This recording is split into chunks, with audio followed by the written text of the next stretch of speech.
What is a phrase your parents told you that stuck with you and why? Some people aren't meant to be in your life the whole way through. This hits home right now. My future with her at this point is a coin flip. I hope that she stays, but I am not exactly sure what is going to happen. Thank you for this. Kinda add some comfort. Quote from my dad. You can never make anything completely idiot proof. The world will just make better idiots. Best you can do is make it idiot resistant. That's great. The world will just make better idiots. There is a difference between being able to buy something and being able to afford it. My favorite one similar to this is you can't really afford something until you can afford to buy it twice. Obviously not applicable to everything and not always taken literally, but it really is insightful financial advice. My mom told me upon receiving a NES for Christmas, take care of it, because if you break it, we won't buy you another one. That NES worked for 21 years until I gave it to my nephew. Worthless piece of trash, he has broke it within a year. Until this day I am absolutely meticulous about the care of my things, especially electronics. Seeing my 3-year-old son take a DVD out of its case practically makes me lose my crap. Dude, seeing your kid try to do anything is horrible sometimes. Like they gotta learn, but offers it stressful sometimes to watch lol. We used to go hiking when I was a kid, and when I started getting older we'd go on more difficult hikes. This meant taller mountains and killer views. I remember seeing an outcropping that was absolutely not the safest place to stand, but being a kid, and therefore invincible, in my mind, I inched out in order to get a better look. I'll always remember how my dad saw this, told me in a steady, albeit worried, voice to get back to a safe spot. I protested, but why? It's not like I'm going to fall. To which he replied, nobody goes to the edge of a cliff with the intention of falling. I still think of this each time I go hiking and want to stand on a cool vantage point. Or the morning after I go out drinking and have a wicked hangover lol. Nobody goes out drinking wanting to feel like death the next day. The advice works for a number of situations. To people that skip red lights, this works too. Nobody skips a red light with the intention of crashing. My friend and I were hanging out, just the two of us, and we were having a great night. Video games and board games. He left and my dad mentioned how much fun it sounded like we had. 2 days later my dad drove me and the same friend plus 2 others to a movie. The entire time my friend was making jokes about me to our other friends. Small stuff, but the entire ride to the theater and the entire way home he picked on me. My dad noticed this and said, friends that are nice to you when you are just spending time together one-on-one and then are mean to you in front of other people to make them laugh aren't really your friends. I feel like it has helped me avoid being treated poorly so someone else can get some laughs. True. I've also heard it as true friends say good things behind your back and mean things to your face. Great quote. When I was 17 I got in trouble with the law. My dad was really pee and lectured me, and one thing he said to me that stuck out was when he said friends come a dime a dozen and you're paying a real freaking high price for yours. Whoa, very wise. When I was about 8 or 9, my scout troop had a cake auction to raise money for something. The scouts all baked cakes and they brought in an auctioneer to auction them off. We wanted a certain cake, and I asked my mom if I could be the one to bid on it. Our cake came up on the auction block. The auctioneer set an opening bid. I raised my hand and he accepted my bid. Then another guy, an adult, bid higher. I got a little nervous. I was in competition against a big, scary grown-up. I remember my mom was sitting behind me and, rather than offering a gentle word of encouragement, she just said, okay, you're in it now. And she was right. It was me against him. I eventually won the cake. For the rest of my life, whenever I'm in a serious competition, or I've made some major life choice I can't undo, I hear my mom's voice saying, okay, you're in it now. It's not a comforting thought, but it always makes me sharpen up. I'm in it, and there's no going back, and it's up to me to do my best. The cake wasn't very good, by the way, kind of a crumbly angel food, but I never forgot it. I love this. Good words to live by. You'll never be a prophet in your own village, meaning that you need to get recognition elsewhere before the ones closest to you start listening to what you have to say. Luke 4:24, and he said, verily I say unto you, no prophet is accepted in his own country.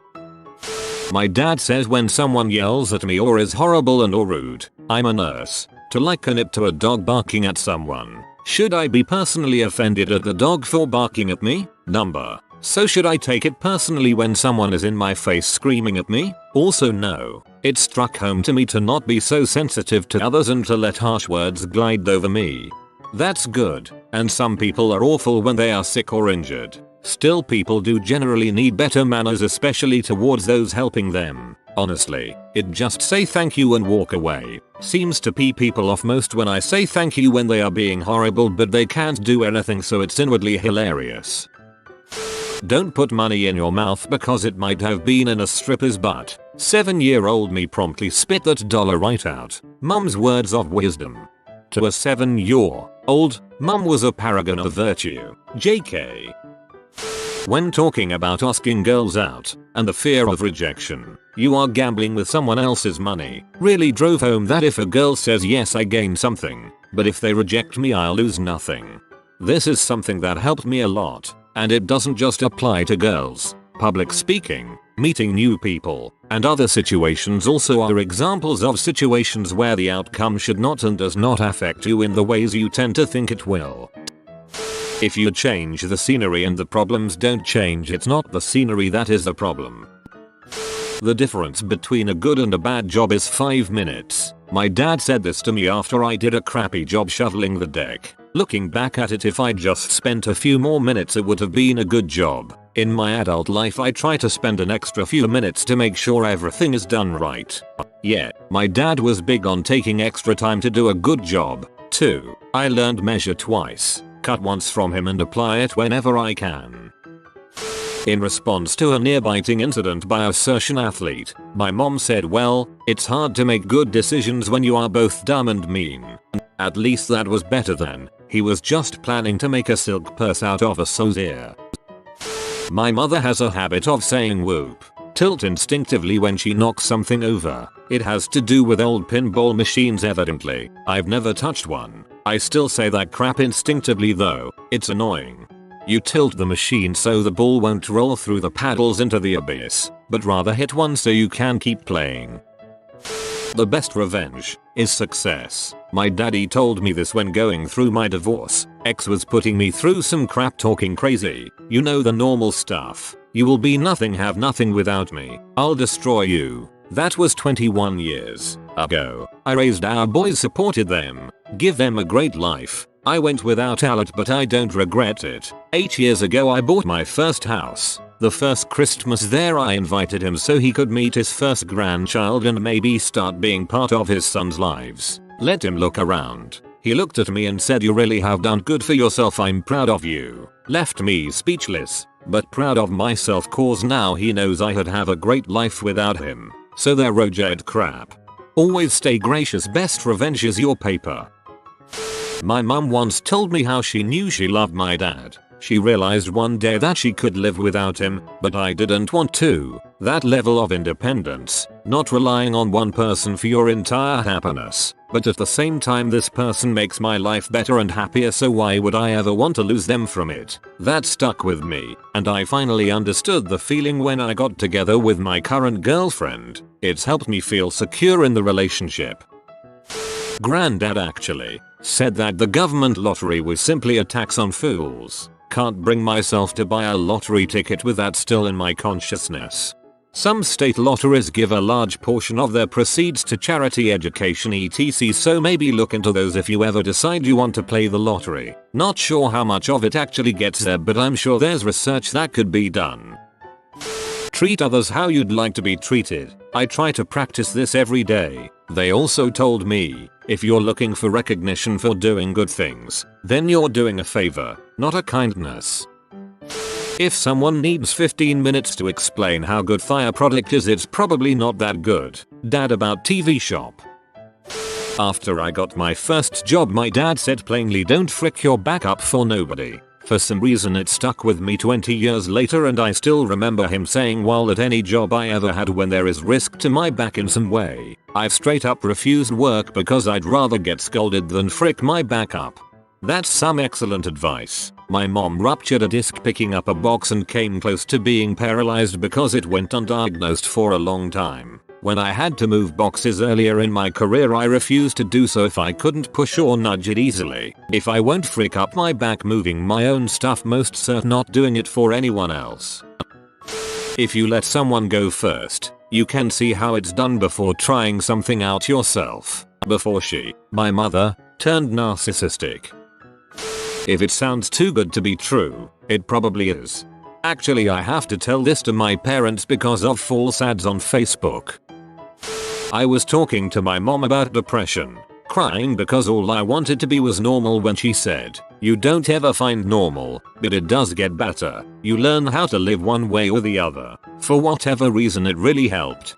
In the middle of a conversation about something trivial that I don't even remember, my husband said, "There's no such thing as normal. We see a version of other people. That's not the whole story. Others see a version of us, which is also not the whole story." I remember my dad saying, "Always be wary of people who constantly tell you how hard they work. They are probably the laziest people out there." To this day, I'm surprised how often this is true. It's true for most other aspects too. Honesty, wealth, happiness, etc. If you are on time, then you are 10 minutes late. That has stuck with me. I am very rarely late for anything since I have applied this saying to my life. This is very similar to mine. I rather be an hour early than a minute late. I hate being late to anything and always try to be early. The less people know about you, the better. Dad. I like your dad. When I had questions about peeing as a young lad, my dad said, "You don't just pee into her pee, son." Needless to say, it stuck with me. She pees into yours. My dad, when teaching me how to drive, when we got to a busy intersection with no stop sign and no light, "You sit here until it's clear." How clear it is doesn't depend on how long you've been sitting here. If it's not clear, it's not clear. I don't care if you have to sit here all goddamn day. Kinda had to teach myself this one after a couple near miss lefts. 5 minutes feels like an eternity at an intersection, but ultimately, 5 minutes is just 5 minutes. You're not fooling us. You're only fooling yourself. Trust me, it sounds more devastating with an Armenian intonation. Never corner anything that will run from you. I have no idea why this has stuck with me through the years, or why he felt that I needed that piece of advice. Even better, you should never have to corner anything that won't run from you. My love for you is distinctly separate from whether or not I like you. My mom, some really good advice. I love my wife. I do not always like her, but the best. The measure of a man is not found in whether or not he gets knocked down, but rather what he does when knocked down. Dad had some good advice, still does. When you argue with a fool, there's two fools arguing. My dad was right.